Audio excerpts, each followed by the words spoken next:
എടുത്തോണ്ട് പോടാ. എത്ര നേരമായിടാ ഫുഡ് ഓർഡർ ചെയ്തിട്ട്? അല്ലെങ്കിൽ നിനക്ക് എങ്ങനെയാ ഒരു സാധന സമയത്ത് കൊണ്ടുവരത്തില്ല? ഇങ്ങനെയാടാ ഫുഡ് കൊണ്ടുവരുന്നത്? നിന്റെ ഡെലിവറി വരുന്ന വഴിക്ക് ഒരു ആക്സിഡന്റ് ആയി സാറേ.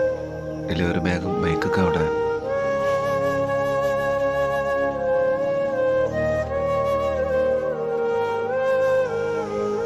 ഈ വലിച്ചെറിഞ്ഞതിൻ്റെ ഒരു സാധനമൊന്നും മനസ്സിലാവില്ല സാറേ. ഒരു നേരത്തെ ആഹാരം പോലും കിട്ടാത്തവരുണ്ട് ഈ ഭൂമിയിൽ. ശരി സാറേ.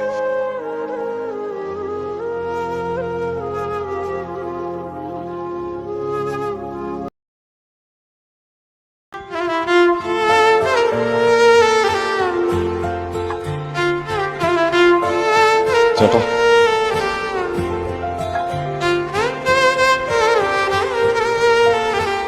വിശക്കുന്നുണ്ടോ?